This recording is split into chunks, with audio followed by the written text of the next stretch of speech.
it's expected that the amount of forex that usually would go to the BDCs would then go to banks. So hopefully banks will be able to bid for more BDCs, for more foreign exchange rather. But then the initial effect is like Wale said, once you hear that you're not going to get more foreign exchange from the central bank, who usually is the highest supplier, you hold what you have. Everyone expects that the price would increase.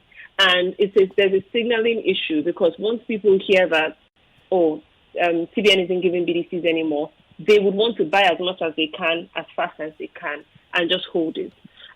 So BDCs would sort of drive, and this would drive up the price because demand is higher, supply hasn't changed, and in this case, supply is lower. So the foreign exchange, the exchange rate rather, would increase, and that's what we've seen today.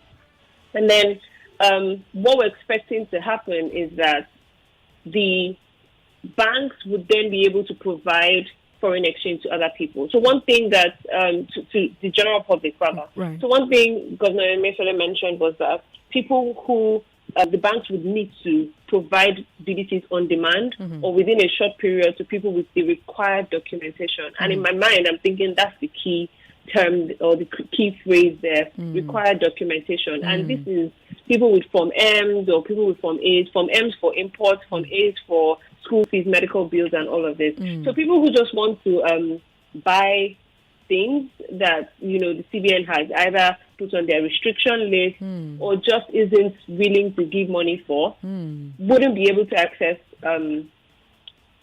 Forex at this time. So people who want to maybe save in dollars, for instance. It'll be hard for you to do that right now. It'll really be hard, because if you're going to the bank to request for dollars, you need your required documentation. So except you know someone that's going to bring in dollars for you under the radar, it's just difficult to get. Another thing that might happen, however, is that the banks may then increase the limit that they put on cards, because supply will be higher for them.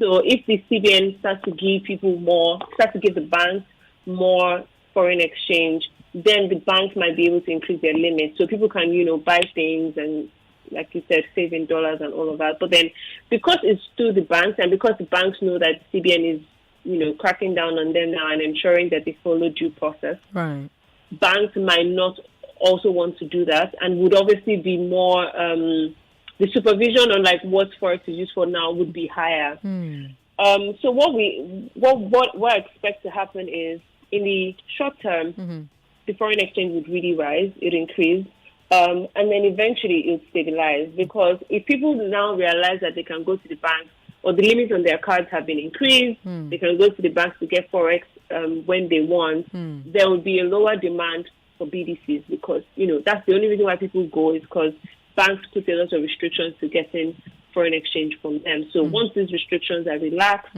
or once the limits on cards are reduced, then people will go to the banks, and then that would cause the price to reduce. Because obviously when demand increases, when demand reduces, price drops. So the exchange rate might stabilize, and that's a big might, really.